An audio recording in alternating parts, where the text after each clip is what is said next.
Hi everyone, hope you're doing well.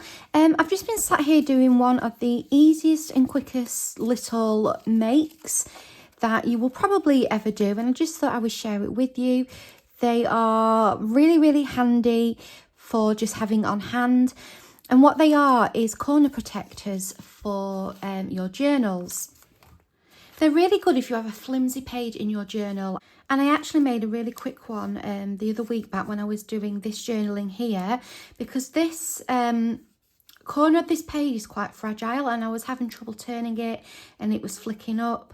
So I made very quickly one of these just from book page to go on there. And I just kept it in place with a paper clip, but that's not actually necessary. I just pop that on there like that. They are so quick and easy to make. You just need circles and scissors and some glue. This size here, I would say, is about the smallest size that you probably want to go. So in that, you could go smaller, but I think that's just a nice size to fit on there. So the smaller the circle, the smaller the corner. And they do actually as well double up as a little pocket, so you can tuck something in.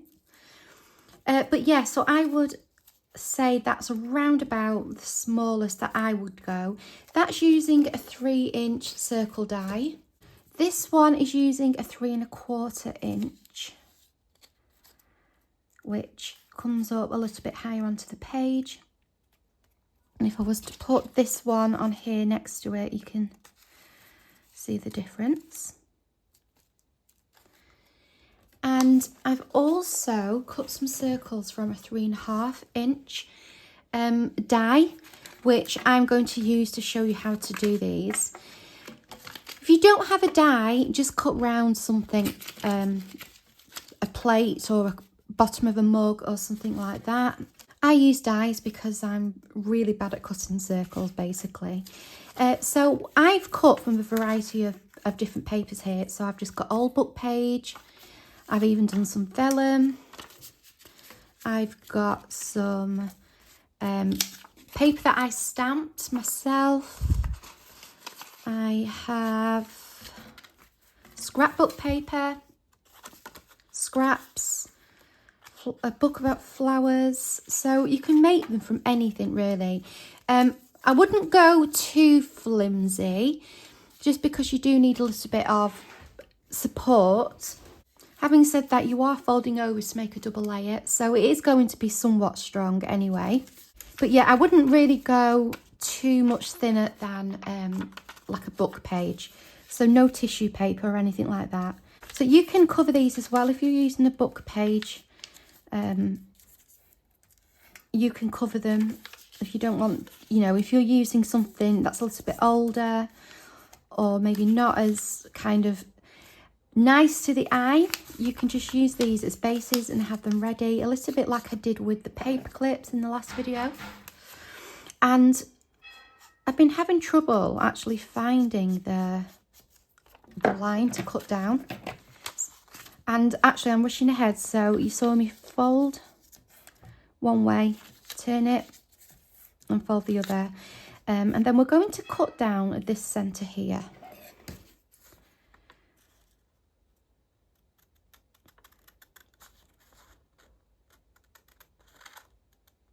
Up to that fold line that goes across. All we do then is fold that up, fold that over,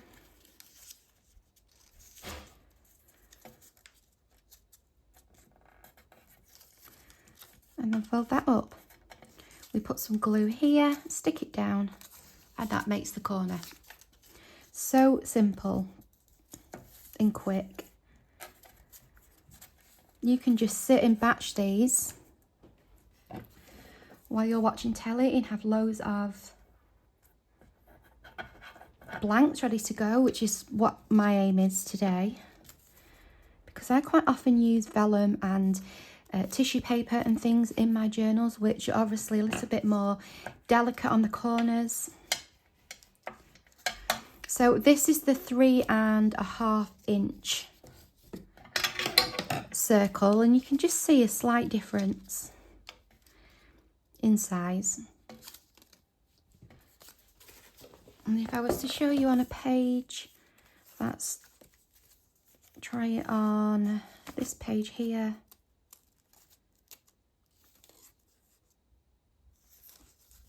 It's going to look like that. So I will do another one. Let's try this one here. Again, this is from the 3.5 inch circle. I'm going to fold this way.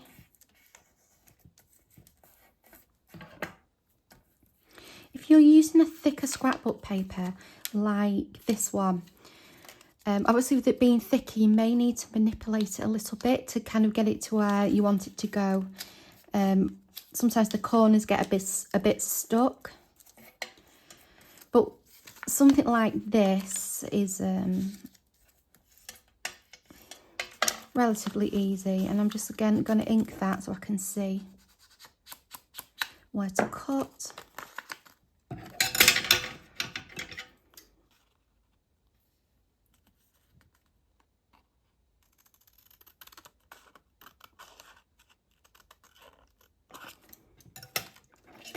And we go up, over,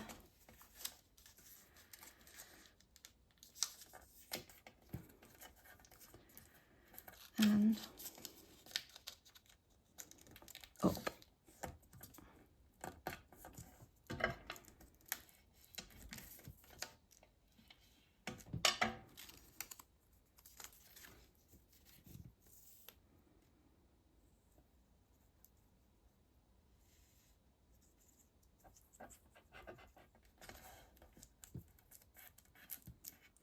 I'm going to do one more with a vellum, see how this fares. So we'll fold one way, and the other way. I'm more interested in how the glue looks and what we could use to glue it.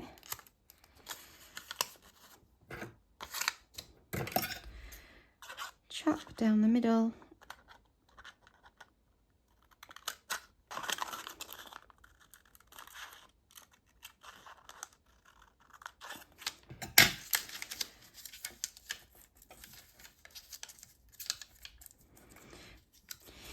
So here is where you would glue. So you'd put glue here and then stick up. But the only thing with vellum is that you can see the glue through it. So instead, you may have to use some double-sided tape and then cut around the shape. I have this from scrapbook.com. It's the biggest roll of tape that I have ever seen. It's double-sided, but it's really handy for things like this, for backing kind of larger areas. And what I'm thinking is putting it on there. It's really sticky, this stuff as well. Cutting around.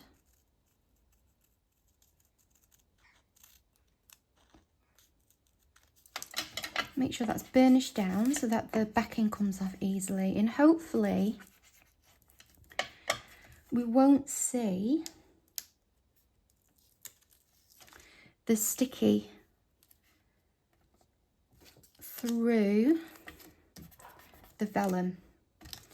So that's the side with no stick, that's the side with stick. It's a little bit frosty, but I think it's much better than having like lines of glue visible. So that's quite a good option. So you don't have to use tape that thick. You can just use normal, you know, regular double-sided tape. And I'm just going to chop off a little bit of overhanging there. And that's our other corner. So vellum would look nice. Obviously it just gives it a bit of a see-through look. So that's plain. So see if I've got something patterned. For example,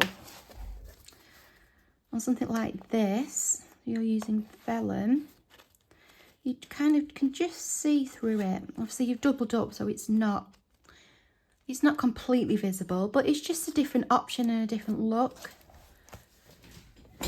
So say you wanted to cover these, you know, like say for example this one, it's not got much going on, just plain. You might not want to cover these more pretty ones. The matte ones might be nice on its own.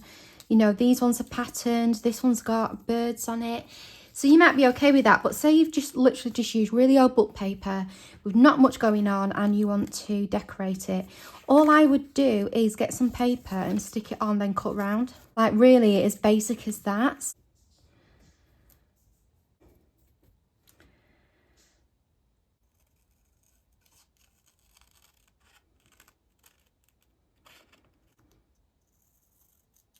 Just make sure when you cut in the side that you don't cut through the crease. If you do, it's not a big deal, just use a little bit of glue and stick it back down. So there you go, that's that side done. And then if I've got enough, I could maybe do this side. I don't, so I will use this.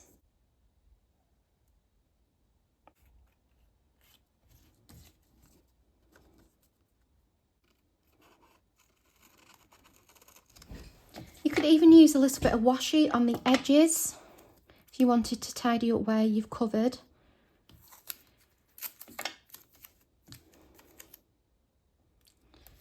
If you're doing that though, I would just cut before you fold over.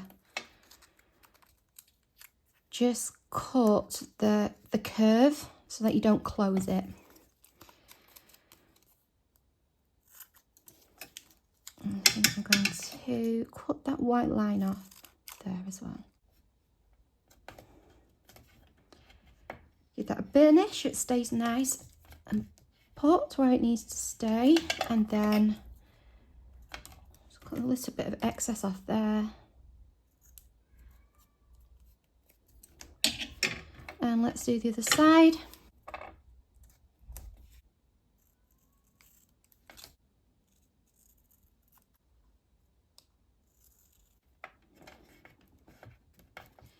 And that's a really quick way of covering a plain book page if you wanted to decorate it.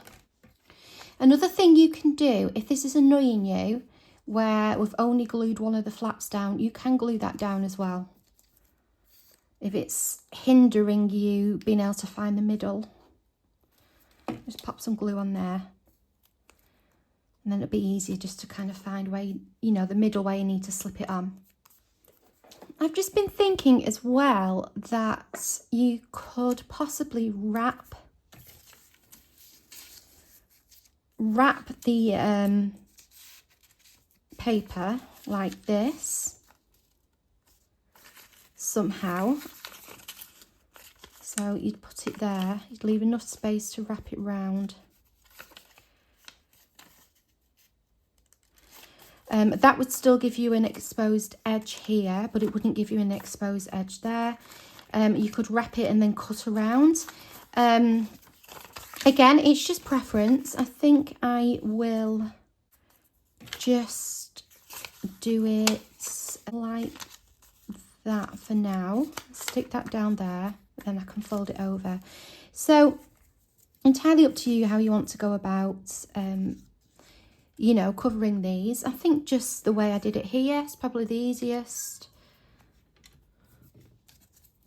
And as I say, I quite often will just leave it like this. I use them really more as like for a practical reason. If you can hear a cat, that's next door's cat. It's not my own that I'm ignoring.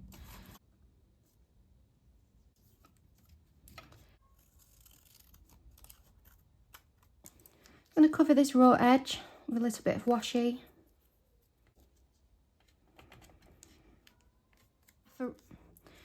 You can obviously cover these before you fold them. So this is just a stamped piece of paper that I have, and you can either just stick it down like this and then cut round. I would probably use, again, because I said about my cutting isn't the best, I would probably just cut it out again from the die. So here's my circle cut out, and I could stick it straight onto there, or if you're thinking ahead and you're not just preparing circles or blank bases, you can just stick your piece of paper onto some book page and then cut it together. So different ways of going about it. I will just stick this down onto here.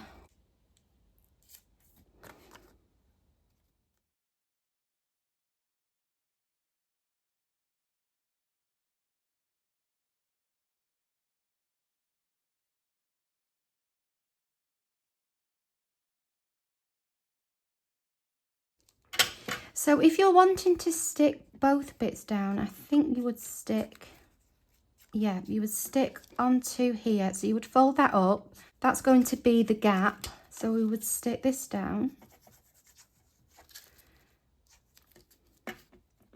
So fold and stick. So that creates this here, and then we fold this one up to create the other side there. If that confuses you, just stick this bit and then go back in and stick the other, once you've kind of worked out which bit's which, because it does confuse me.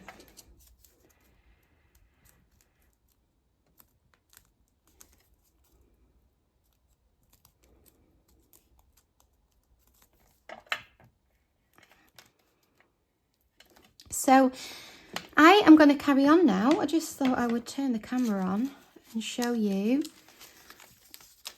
what I've been getting up to, because they are so handy just to have in your stash, like I did in my last video with the hidden paper clips. It's really handy to just have the bases, even if you decide to not do anything with them or decorate them.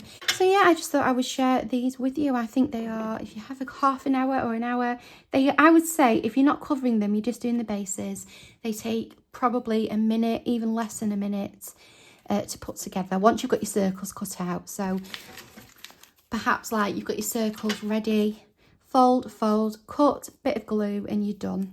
So I will see you in the next video. Thanks for watching and take care. See you soon.